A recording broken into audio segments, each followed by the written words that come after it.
Good morning बच्चों।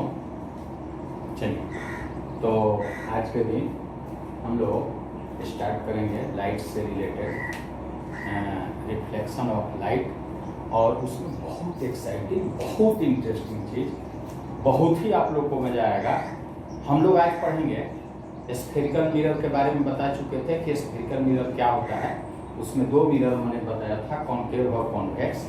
आज पढ़ेंगे image formation from concave mirror. क्या पढ़ेंगे?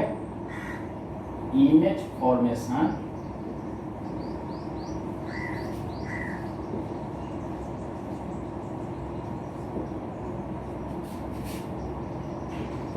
इन कॉन्केव मिरर।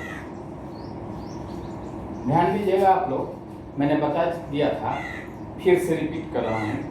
स्फेरिकल मिरर सही माने में एक हॉलो स्फीयर का पार्ट होता है, ठीक है, जिसके दो सरफेस होते हैं। जो पार्ट गड्ढे की तरफ होता है उसको हम लोग कॉन्केव सरफेस कहते हैं, ओके।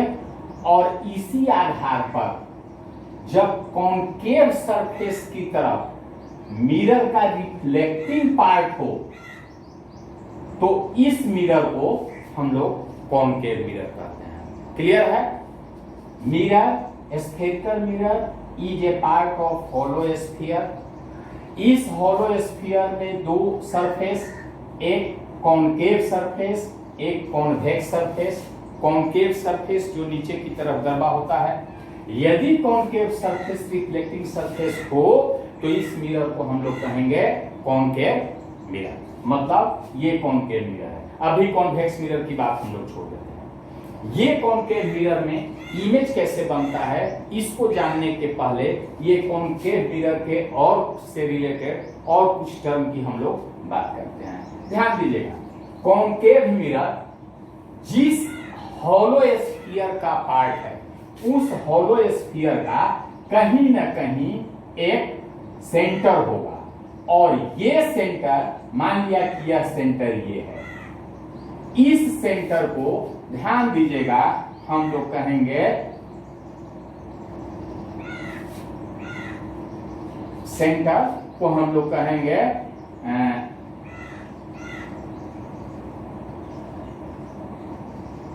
सेंटर ऑफ कर्वेचर, वक्रता केंद्र। ध्यान दीजिएगा, यदि ध्यान पे नहीं रहे तो सीधे से इस बात को समझ लीजिएगा। वक्रता केंद्र के जगह पे आप सीधे याद रखिएगा वक्र का केंद्र। ये वक्र का जो केंद्र है उसको हम लोग बोलेंगे वक्रता केंद्र, और इसे सी से लिखेंगे, ओके, ठीक है। मिरर का जितना रिफ्लेक्टिंग सरफेस होगा, जितना दूर तक मिरर रिफ्लेक्ट कर सकता है, मान लिया ये M से N तक रिफ्लेक्ट करता है, तो इस रिफ्लेक्टिंग सरफेस को हम लोग कहेंगे एपर्चर ऑफ द मिरर। इसको कहेंगे aperture of the mirror. Clear है? इस मिरर के एपर्चर का जो सेंटर पॉइंट होगा, याद रखिएगा, मिरर के एपर्चर का जो सेंटर पॉइंट होगा उसको कहेंगे हम लोग पोल ऑफ द मिरर। ये सभी चीजों को बहुत अच्छी तरह से जान लें। बहुत इंटरेस्टिंग चैप्टर है, टॉपिक है, आपको बहुत मजा आएगा। पोल ऑफ द मिरर, फिर से सुनिए।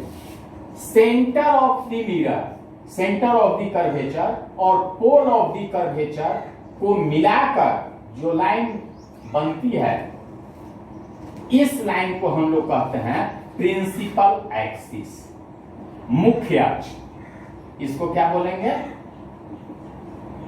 Principal axis. क्लियर है? ध्यान से। अब ये मतलब CP हो गया प्रिंसिपल एक्सिस। अब इसमें क्या है कि एक चीज आगे ध्यान रखिएगा कि यदि इस प्रिंसिपल एक्सिस से होकर, यदि इस प्रिंसिपल एक्सिस के समानांतर कोई भी आपतित किरण आती है इंसिडेंट रे आती है तो वह परावर्तन के बाद जिस पॉइंट से गुजरती है, इस पॉइंट को हम लोग कहते हैं focus of the mirror. Clear? कोई भी आपतित किरण जो प्रिंसिपल एक्सिस के समानांतर हो, आफ्टर रिफ्लेक्शन प्रिंसिपल एक्सिस को जहां पे काटती है वो बिंदु को हम लोग कहते हैं focus of the mirror.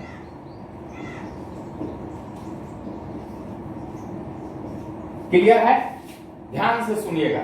C से P तक के बीच की दूरी, मतलब ये क्या हुआ? रेडियस हुआ। इस स्फीयर का रेडियस हुआ। इसको हम लोग कहेंगे radius of curvature. CP is equal to radius of curvature. इसको कहेंगे वक्रता त्रिज्या। समझ में नहीं आता है वक्रता त्रिज्या क्या है? तो वक्र की त्रिज्या, जो स्फीयर है, जिस स्फीयर का ये छोटा वक्र है, उसकी जो त्रिज्या है उसी को हम लोग बोलेंगे रेडियस ऑफ कर्वेचर, मतलब वक्रता त्रिज्या। आगे चलते हैं, आगे देखते हैं। इसमें अब इंपॉर्टेंट चीज इसमें दो है। दो चीज बहुत इंपॉर्टेंट मैं बताना चाहता हूं, हमेशा के लिए ध्यान में रखिएगा। एक चीज है कि मैं लिख नहीं रहा हूं कि मिरर के सेंटर ऑफ द कर्वेचर से जो भी लाइन गुजरती है वह लाइन मिरर के रिफ्लेक्टिंग सरफेस पे परपेंडिकुलर पड़ता है। इसको हमेशा के लिए याद रखिएगा। क्या बोले? Line joining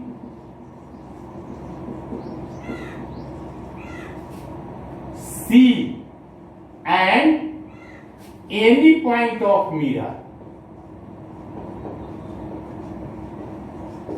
any point of mirror is perpendicular on that point.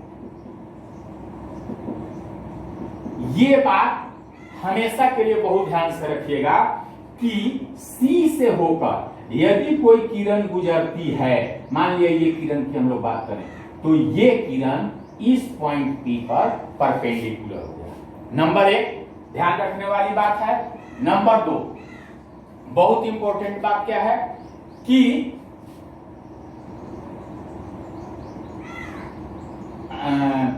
यदि प्रिंसिपल एक्सिस पर कोई भी पॉइंट हो, यदि प्रिंसिपल एक्सिस पर कोई भी पॉइंट हो तो उसका इमेज जब भी बनेगा तो वह प्रिंसिपल एक्सिस पर ही बनेगा। इसको भी याद रखना है। If any object is on principal axis, its image will be on principal axis। दो हुआ। और तीसरी बात इंपॉर्टेंट याद रखिएगा, वो क्या है? ध्यान दीजिएगा कि जब प्रिंसिपल एक्सिस के समानांतर कोई किरण गुजरती है तो वह किरण परावर्तन के बाद फोकस से होकर गुजरती है। साथ ही साथ ये सभी किरणें कन्वर्ज होती है।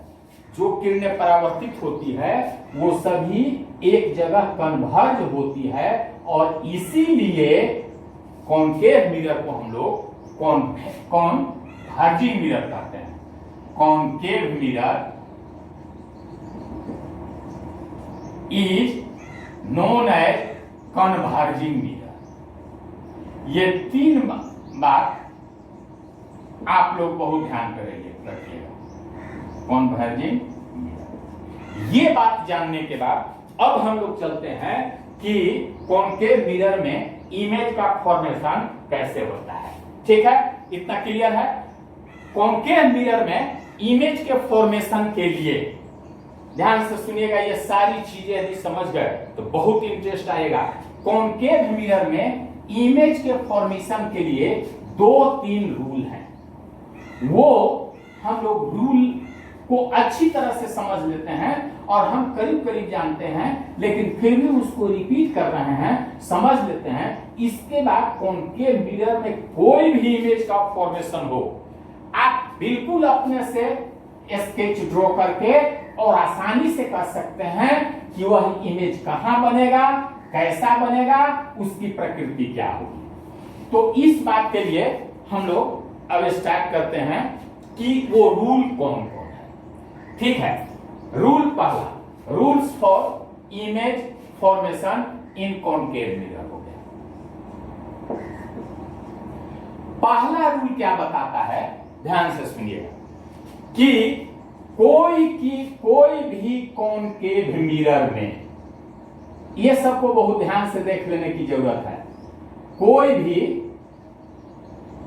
कॉनकेव मिरर में प्रिंसिपल एक्सिस के समानांतर यदि कोई किरण इंसिडेंट रे आती है तो वह परावर्तन के बाद डेफिनेटली दर्पण के फोकस से होकर जाती है। क्लियर? कॉनकेव मिरर में प्रिंसिपल एक्सिस के समानांतर कोई भी किरण जाती है तो वह फोकस से होकर गुजरती है, पहला रूल है। बिल्कुल इसको याद रखिएगा, दिमाग पर रखिएगा। और दूसरा रूल वाइस वर्सा हो गया कि यदि कोई किरण फोकस से होकर गुजरती है कॉनकेव मिरर में तो परावर्तन के बाद प्रिंसिपल एक्सिस के समानांतर हो जाएगी। दूसरा रूल भी समझ गए, यदि कोई किरण फोकस से होकर गुजरती है तो परावर्तन के बाद वह प्रिंसिपल अक्ष के समानांतर हो जाएगी। रूल एक हो गया। रूल दूसरा है, वो बताता है कि कोई भी किरण जो सी से होकर गुजरती है, ध्यान दीजिएगा बात को, कोई भी किरण जो सी से होकर गुजरती है या परावर्तन के बाद उसी रास्ते पर वापस मुड़ जाती है। यह दूसरा रूल है जो कि हम लोग पहले जान चुके हैं। पहले क्या जाने हैं कि सी से होकर गुजरने वाली किरण मिरर पे लंब होती है, परपेंडिकुलर होती है, अभी हमने बताया। और यदि सी से होकर गुजरने वाली किरण इस पर मिरर पे लंब होती है तो हमने पढ़ा है कि जो किरण लंबवत मिरर पर पड़ती है वह अपने ही दिशा में वापस हो जाती है। तो ये तीसरा रूल हो गया कि सी से होकर गुजरने वाली किरण परावर्तन के बाद अपने ही रास्ते पर वापस मुड़ जाती है। और तीसरा रूल जो है वो आप लोग को पहले से मालूम है। तीसरा रूल बताता है कि कोण आई इज इक्वल टू कोण आर। परावर्तन के केस में आपतन का कोण परावर्तन के कोण के बराबर होता है। ये तीन रूल को यदि हम लोग ध्यान में रखें तो किसी मिरर से बने हुए कोई भी कॉनकेव मिरर से बने हुए कोई भी इमेज को हम लोग आसानी से अपने से ड्रॉ कर सकते हैं, उसकी प्रकृति को बता सकते हैं। रूल नंबर 1 फिर से मैं रिपीट कर रहा हूं, मुख्य अक्ष के समानांतर गुजरने वाली किरण फोकस से ही होकर गुजरती है। रूल नंबर 2, फोकस से होकर गुजरने वाली किरण परावर्तन के बाद मुख्य अक्ष के समानांतर हो जाती है। नंबर 3, दर्पण के वक्रता केंद्र सी से होकर गुजरने वाली किरण लंबवत पड़ती है मिरर पर और यही कारण है कि परावर्तन के बाद वह उसी रास्ते पर वापस हो जाती है। ये तीन नियम को जानने के बाद अब हम लोग कॉनकेव मिरर में इमेज फॉर्मेशन को बिल्कुल देख रहे हैं आंख से, अपने से, और अपने से ड्रॉ करेंगे, अपनी समझ से ड्रॉ करेंगे। क्या है, 6 स्थिति में हम लोग ऑब्जेक्ट को रखेंगे और इसके बाद इमेज फॉर्मेशन देखेंगे। केस 1, स्थिति 1 क्या है से सुन लीजिए। If object is at infinity, यदि ऑब्जेक्ट अनंत पर हो, यदि ऑब्जेक्ट अनंत पर हो तो उस केस में हम लोग अपने से देखिए क्या स्थिति हो सकती है, कैसे फॉर्म करेगा इमेज। ध्यान से देखिए, ये कॉनकेव मिरर हो गया, ये प्रिंसिपल एक्सिस हो गया, ये पॉइंट P हो गया, मान लिया ये फोकस हो गया और ये यहां पे सेंटर ऑफ कर्वेचर सी हो गया। ध्यान देंगे, हम क्या बोलते हैं, ऑब्जेक्ट को इंफिनिटी पे रखे हैं। इरेक्ट ऑब्जेक्ट को ऐसे हम लोग इंडिकेट करते हैं, ये ऑब्जेक्ट है जिसका नाम है ए बी। जब अनंत पे वस्तु को रखते हैं तो याद रखिएगा एक और इंपॉर्टेंट चीज, कोई भी वस्तु यदि इंफिनिटी पे रखी हुई हो तो उससे निकलने आने वाली किरण प्रिंसिपल अक्ष के समानांतर ही होती है। रिमार्केबल चीज है, ए से एक किरण हम निकाले जो इस प्रिंसिपल अक्ष के समानांतर है। ये किरण यहां आई, यहां इंसिडेंट किरण आई, ये किरण को मान ले पहली किरण टकराई, टकराने के बाद नियम क्या बोलता है कि प्रिंसिपल एक्सिस के समानांतर जो किरण है वह फोकस से ही गुजरेगी, तो ये किरण फोकस से होकर गुजरेगी। ओके, लेकिन हमने अभी बोला है कि इमेज फॉर्मेशन के लिए दो किरण का निकलना बहुत जरूरी है। एक किरण इसके पूंछ से हम लोग निकालते हैं, ये पहली किरण का रिफ्लेक्टेड रे ये हो गया वन डॉट। दूसरी किरण जो हम लोग इसके नीचे से निकालते हैं, ये किरण ये हुई गई, यहां टकराई, और नियम क्या बोलता है कि जो किरण प्रिंसिपल एक्सिस के समानांतर होता है वह टकराने के बाद फोकस से होकर गुजरता है। ये दूसरा रिफ्लेक्टेड रे होगा। क्लियर, कोई दिक्कत नहीं है। अब ध्यान से देखिए, हम ये जानते हैं कि परावर्तन के बाद किरणें जहां टकराती है वहीं पे इमेज बनता है। मतलब इस ए बी वस्तु का इमेज कहां पर बना, एक किरण यहां यूं, एक किरण यहां गई यूं, दोनों कहां पे कोलिजन किए, टकराए यहां, मतलब कि ये पूरे ए बी का इमेज कहां बना, यहां पे। ये हो गया आपका इमेज। ठीक है, ध्यान से देखिए, अनंत पे जब वस्तु थी तो इमेज कहां पे बना, फोकस पे। मतलब यदि इसका नेचर लिखना हो कि if object is at infinity the nature of the image क्या होगा, तो नेचर लिखना हो तो देखिएगा nature of the image.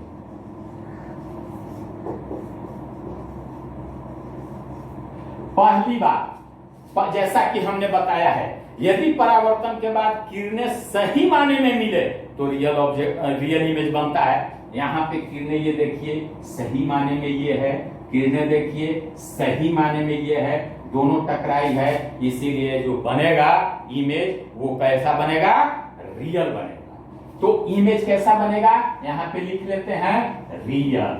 And अब सीधा बनेगा कि उल्टा बनेगा, इरेक्ट बनेगा या इन्वर्टेड बनेगा। तो देखिए, ऊपर वाली किरण टकराने के बाद नीचे आ गई और नीचे पूंछ वाली किरण टकराने के बाद सब तरफ चली गई। मतलब ये इमेज ये छोटा है इसलिए दिख नहीं रहा है, लेकिन बना कैसा, उल्टा। तो रियल एंड इनवर्टेड। क्लियर हो गया, इमेज कैसा बना, रियल एंड इनवर्टेड बना। जब वस्तु को अनंत पे रखे तो इमेज कहां बना, ये हम लोग देखते हैं। अरे भाई तो सीधे फोकस पे बना, किस पोजीशन पे बना, फोकस पे बना, एट फोकस। और तीसरी बात, ये इमेज किस साइज में कैसा था, वस्तु के बराबर था, वस्तु से बड़ा था या बहुत छोटा था, तो हम लोग लिखेंगे वेरी स्मॉल।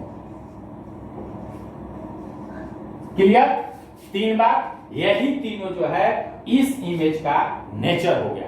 क्या हम लोग पढ़ा, if object is at infinity the image of the object will be at F, will be real and inverted and will be of very small size। ठीक है, ओके। और दर्पण के सामने बन रहा है, ये हम लोग ध्यान देंगे। अब चलिए हम लोग स्टेज 2, कंडीशन 2, इफ ऑब्जेक्ट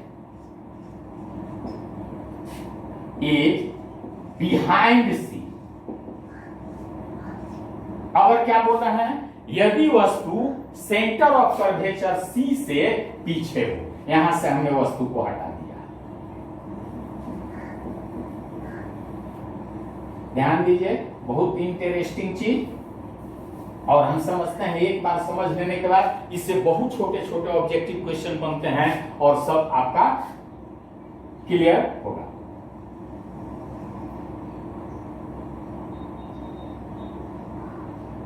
ये P हो गया, यहां F हो गया फोकस, और यहां पे सेंटर ऑफ कर्वेचर C हो गया। हमने क्या बोला कि यदि वस्तु C के पीछे रखी हो, मान लिया प्रिंसिपल एक्सिस पर हमने वस्तु को यहां रख दिया, क्लियर है। यदि यहां रख दिया तो चलिए वही 3 नियम जो बताए हैं उसी का पालन कर रहे हैं। पहली किरण हम निकाले जो प्रिंसिपल एक्सिस के समानांतर है, ये यहां पहुंची, टकराई, और टकरा के हमारा नियम क्या बोलता है कि प्रिंसिपल एक्सिस के समानांतर किरण टकराने के बाद फोकस से होकर गुजरती है, ठीक है। ये फोकस से होकर किरण गुजर गई, पहली किरण जिसका रिफ्लेक्टेड किरण ये होगा। दूसरा हमने किया कि दूसरा लॉ हम लोग जानते हैं कि यदि किरण F से निकले तो वह टकराने के बाद प्रिंसिपल एक्सिस के समानांतर हो जाता है। तो हम एक F से किरण निकालते हैं, यहां गया, टकराया, ये दूसरी किरण है जो इंसिडेंट गई, यहां टकराई, टकराने के बाद क्या नियम बोलता है कि प्रिंसिपल एक्सिस के समानांतर हो जाएगा। ये हो गया दूसरी रिफ्लेक्टेड रे। अब ध्यान से देखिए, पहली किरण यहां गई, यूं आई, दूसरी किरण यहां गई, यूं आई, सही माने में ये दोनों किरणें आई और यहां पे टकरा गई। ये मान लिया कि ए था, ये बी था, तो ए का इमेज यहां पे बन गया, क्लियर है। और एक रूल हमने बताया था कि यदि प्रिंसिपल एक्सिस पर कोई बिंदु हो तो उसका इमेज प्रिंसिपल एक्सिस पर ही बनता है। बी का आप देखेंगे तो इस हिसाब से इमेज यहां पे बनेगा, बी डॉट, ये ए डॉट और बी डॉट, ए बी का इमेज हो गया, क्लियर है। कैसे हुआ, ए का ऐसे आके यहां पे टकराया और ए का प्रतिबिंब ए डॉट बन गया, उसी तरह बी का प्रतिबिंब बी डॉट बन गया, A dot B dot A B का प्रतिबिंब हो गया। अब चलिए इसके नेचर के बारे में, नेचर के बारे में जब हम देखते हैं तो ध्यान दीजिएगा, ये दोनों किरण परावर्तन के बाद सही माने में यहां टकराई है, इसीलिए जो इमेज होगा वो रियल होगा कि वर्चुअल होगा, रियल होगा, इमेज हो गया रियल। और जो है ये उल्टा है वस्तु से कि इरेक्ट है, सीधा है, सीधा है कि इन्वर्टेड है, इरेक्ट है कि इन्वर्टर है, इन्वर्टेड है। तो ध्यान से सुनिएगा, ये किरण यहां गई, यहां गई, और ये वाली किरण जो है सो यहां गई, यहां आ गई। तो जो ऊपर वाला था वो नीचे आ गया और जो नीचे वाली किरण थी ऊपर चली गई, इसीलिए इसका मतलब हुआ कि जो इमेज बना वो कैसा बना, इन्वर्टेड बना। कैसा बना, इन्वर्टेड बना। इस बात को ध्यान देने की जरूरत है। ऐसे भी देखिए, इसका हेड नीचे की तरफ हो गया और टेल ऊपर की तरफ हो गया, ये किरण हो गई इन्वर्टेड। तीसरा, किस पोजीशन पे बना, तो ध्यान से देखिए, जब हम लोग सी से पीछे रखे ऑब्जेक्ट को तो इमेज बना एफ और सी के बीच में, ये एफ और सी के बीच में, ध्यान दीजिएगा, कहां बना, बिटवीन एफ एंड सी।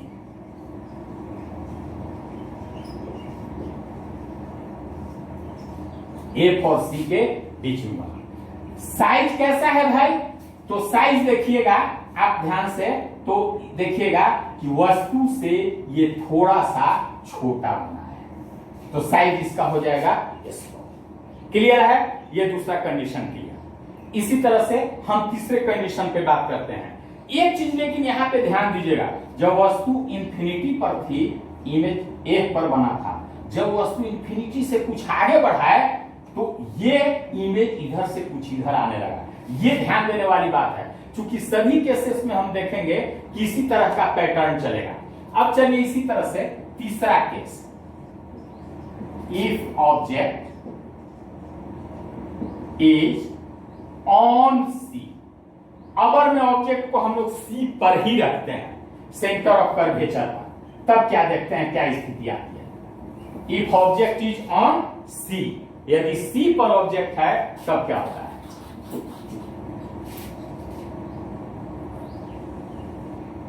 ये मेरा कॉन्केव मिरर हो गया, ये प्रिंसिपल एक्सिस हो गया, ये P हो गया, ये F हो गया, ये C हो गया। ये दूरी दोनों बराबर होती है, ये बाद में हम लोग देखेंगे और प्रूव करेंगे। तो मतलब CP के बीच में F होता है। अब C पे हम ऑब्जेक्ट AB को रख दिए, इसकी स्थिति देखेंगे, this is A, this is B। फिर यहां से A से एक किरण निकालते हैं जो प्रिंसिपल एक्स के समानांतर जाती है, ये टकराएगी और टकरा के मालूम है क्या से होकर जाएगी, F से होकर जाएगी, ये फोकस से होकर निकल गया। दूसरी किरण वही इसका उल्टा वाला रूप पे चलते हैं, इसको F से निकालते हैं तो देखते हैं कहां गया,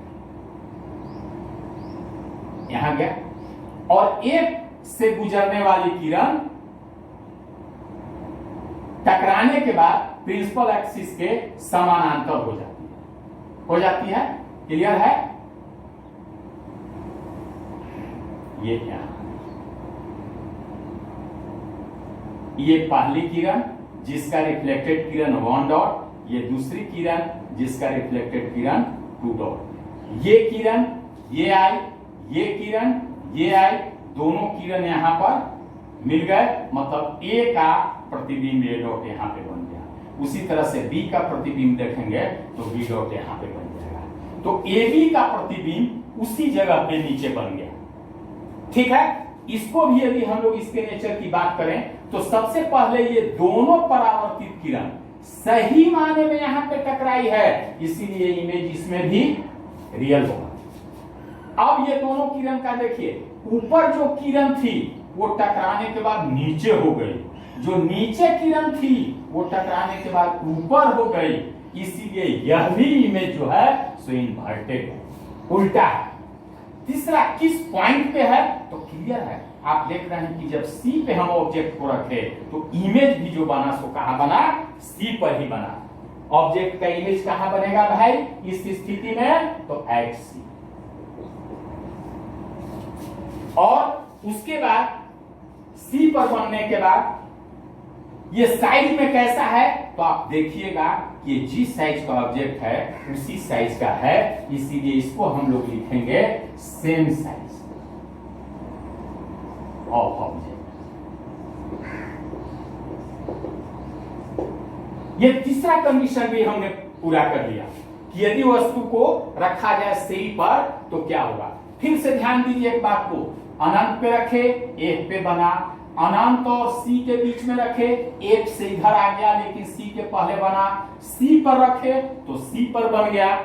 ठीक है, हम लोग ध्यान दीजिए इस बात को याद रखने के लिए, ऑब्जेक्ट को जब इधर से पोल की तरफ ला रहे हैं तो इमेज पोल से इंफिनिटी की तरफ भाग रहा है। क्लियर है? अब चौथा कंडीशन चलिए, फोर्थ कंडीशन बोलता है अब हम C और F के बीच में ऑब्जेक्ट को रख रहे हैं। If object lies between C and F, if object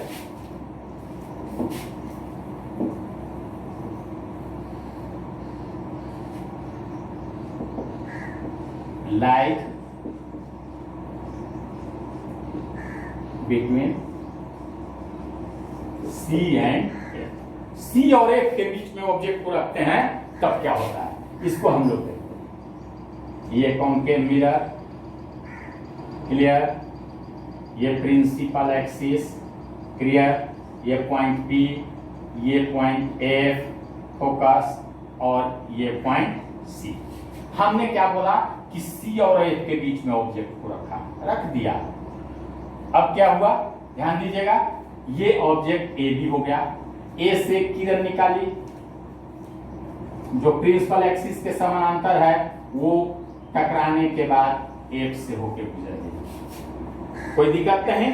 दूसरी किरण फिर F से निकाले जो टकराने के बाद इसके समानांतर हो गई। ठीक है, ध्यान दीजिएगा, ये पहली किरण ये पहले का रिफ्लेक्टेड है, ये दूसरी किरण ये दूसरे का रिफ्लेक्टेड है, दोनों किरण ये एक ये दोनों आके यहाँ पे सही माने में मिलती है कि नहीं मिलती है, मतलब A का प्रतिबिंब A डॉट यहाँ पे बन गया, A का प्रतिबिंब A डॉट यहाँ पे बन गया। अब यदि B का देखेंगे तो बी का प्रतिबिंब यहाँ पे बी होगा। क्लियर है? मतलब ध्यान से देखिएगा, अगर क्या हुआ, सही माने में किरणें यहाँ पे मिली, इसीलिए इमेज क्या होगा, रियल।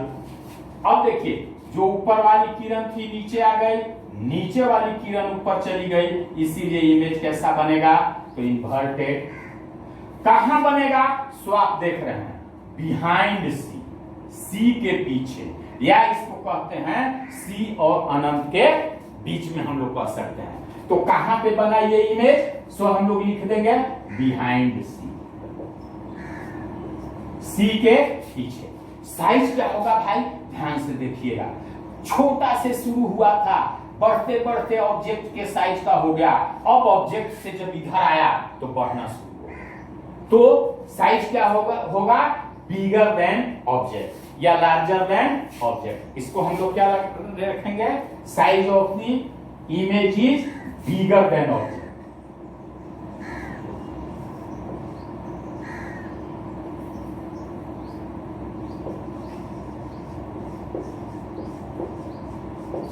बिगर देन ऑब्जेक्ट, यह भी हो गया, चौथा कंडीशन भी हो गया। हम लोग चलते हैं अब पांचवा कंडीशन देखते हैं।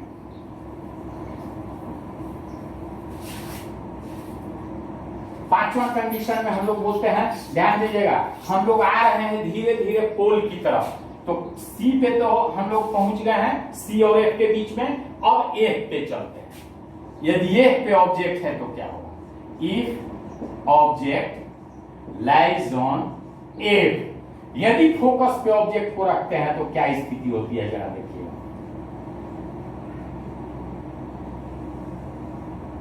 ये हो गया पी, ये हो गया एफ, ये हो गया सी। हमने एफ पर ऑब्जेक्ट को रख दिया। ध्यान से देखिएगा जरा, ये इंपॉर्टेंट है जो लास्ट केसेस। पहली किरण हमने प्रिंसिपल एक्सिस के समानांतर निकाला। क्या रूल कहता है कि प्रिंसिपल एक्सिस के समानांतर जाने वाली किरण एक से होकर गुजरती है। ये पहली किरण है, गई, टकराई और फोकस से होकर पहला डॉट रिफ्लेक्टेड रे आ गई। कोई दिक्कत नहीं। वही दो ट्विन रूल जिस पे चल के बहुत आसानी से हम लोग नेचर ऑफ द इमेज जान सकते हैं। दूसरा किरण अगर जो निकालेंगे, ध्यान से जरा इस पर ध्यान दीजिएगा, ये किरण हम यहां से निकालने जा रहे हैं। ऐसा यहां से निकालने जा रहे हैं ये किरण जो कि सी से होते हुए गुजरे।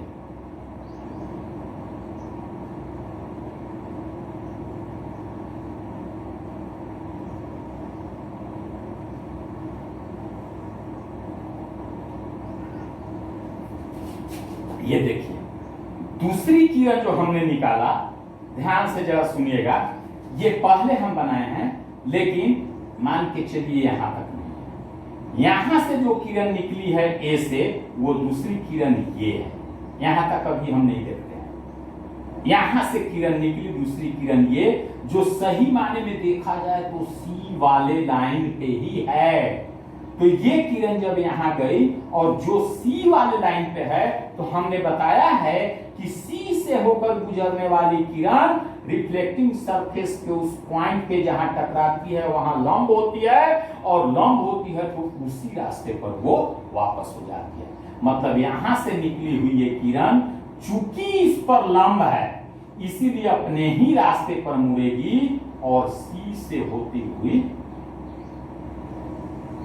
यहां आ जाएगी। क्लियर है? ध्यान दीजिएगा, एक रिफ्लेक्टेड रे ये और दूसरा रिफ्लेक्टेड रे ये। यहां से किरण निकली, यूं गई, पहली किरण परावर्तित होकर ये हुई, दूसरी किरण यहां से निकली, यूं गई, और चूंकि यह किरण सी वाले लाइन पे है, इसीलिए इस पर लंब है और इसीलिए इसी रास्ते पर ये वापस होगी, ये यहां आ गई। ये दोनों किरण को जब हम लोग देखें तो सही माने में ये दोनों किरण पैरेलल है, और पैरेलल है तो ये किरण दूर पे नहीं मिलेगी। और बाय अवरण यदि कोई कहता है कि आप बताइए ही कहां मिलेगी भाई, तो आपको कहना होगा कि सर ये अनंत पे मिलेगी, जिसका कोई अंत ही नहीं है, जिसका पता ही नहीं है कि कहां मिलेगी, तो हम क्या बोलेंगे, ये अनंत पे मिलेगी। तो याद रखिएगा, यदि वस्तु को एक पे रखा जाए तो कहां, तो सबसे पहले रियल बनेगा, चूंकि ये अनंत पे सही माने में हम इमेजिन कर रहे हैं कि अनंत पे मिल रही है, तो कैसा बनेगा? रियल बनेगा। सभी उल्टा बन रहा है, इसीलिए ये भी कैसा बनेगा? उल्टा बनेगा। और कहां बनेगा? तो अनंत पे बनेगा। ये पोजीशन इसका कोई पूछेगा कि कहां बनेगा, यदि फोकस पे वस्तु को रखते हैं तो कहां बनेगा भाई? तो अनंत पे बनेगा। और बहुत बड़ा साइज का बनेगा, बहुत बड़ा साइज का। क्यों भाई? क्योंकि अनंत पर बहुत बड़ा था, तो फोकस पर एक पॉइंट पर केवल बना था, इसीलिए फोकस पर यदि कोई छोटी वस्तु है तो अनंत पर वेरी लार्ज साइज का बनेगा। कैसा बनेगा? वेरी लार्ज साइज का ये बनेगा। क्लियर? ये 5 केस हो गया।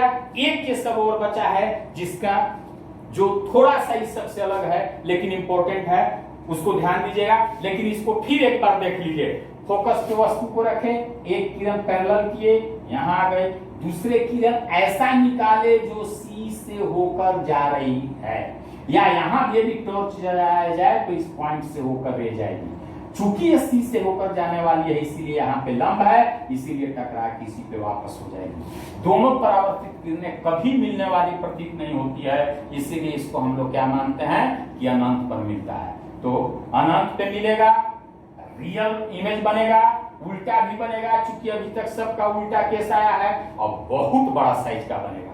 अब लास्ट और फाइनल केस है, उसकी हम लोग बात करते हैं कि अब वस्तु को किधर से रख रहे थे भाई?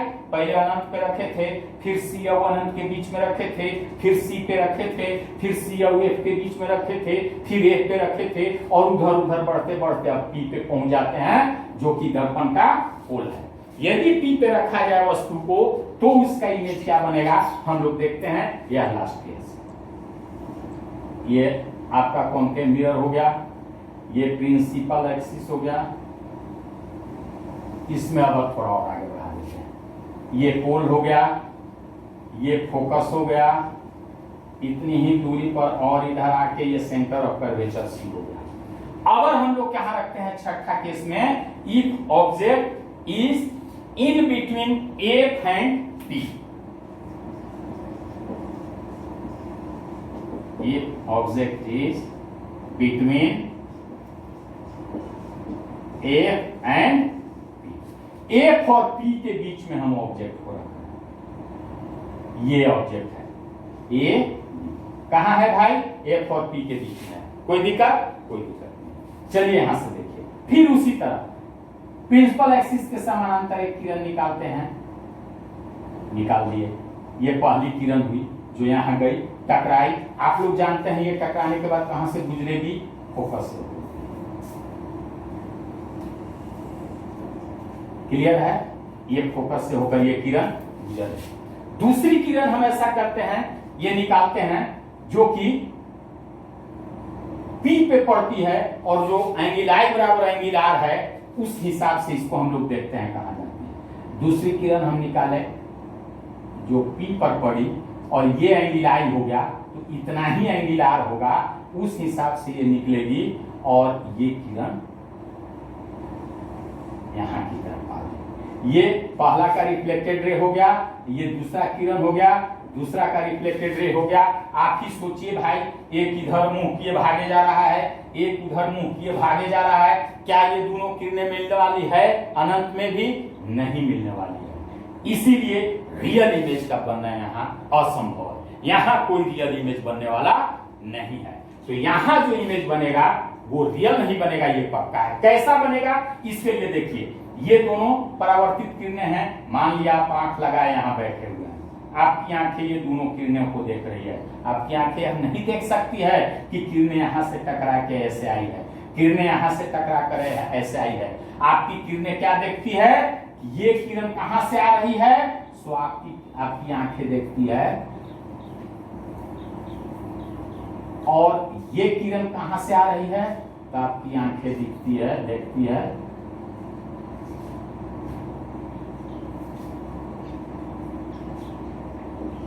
ये देखिए, आपकी आंखें को लग रहा है कि ये किरण जो आ रही है सो यहां से आ रही है, ये किरण आ रही है यहां से आ रही है। माने दोनों परावर्तित किरणें इस बिंदु पर मिलती हुई प्रतीत हो रही है। It seems to be meet at point A dot. अतः ए का इमेज ए डॉट पे बनता है। और चूंकि किरणें मिलती नहीं है, मिलती हुई प्रतीत होती है, इसीलिए इमेज होगा वो कैसा होगा?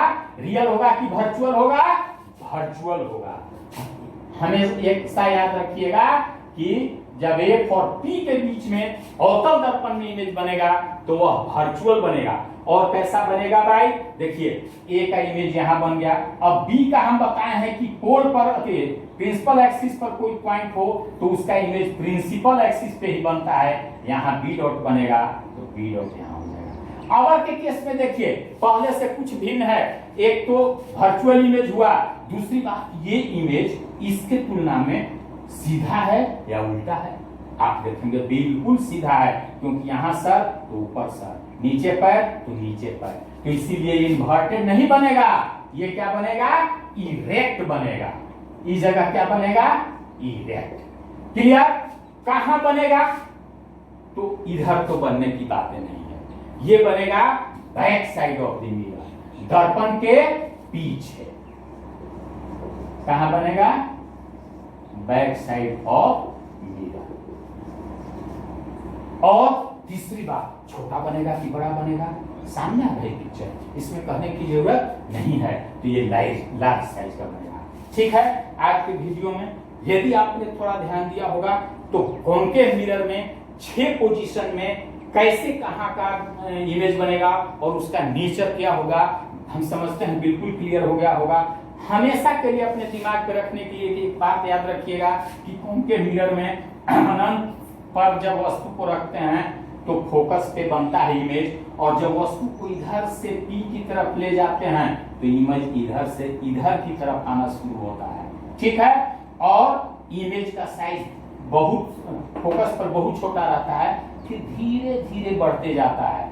क्लियर है? और 5 पोजीशन में इसी साइज में इमेज बनता है। छठा में जब वस्तु को ए और पी के बीच रखा जाए, इमेज वर्चुअल बनता है, दर्पण के पीछे बनता है और बड़ा साइज का बनता है। बस आज के वीडियो में इतना ही। यदि अच्छा लगा होगा तो अपना कमेंट जरूर देंगे, ताकि हम अपने आप में कुछ इम्प्रूवमेंट ला सकें और आपके अनुसार हम आपके इच्छा अनुसार आपके कुछ कर सकें। बस धन्यवाद। आज के वीडियो में बस।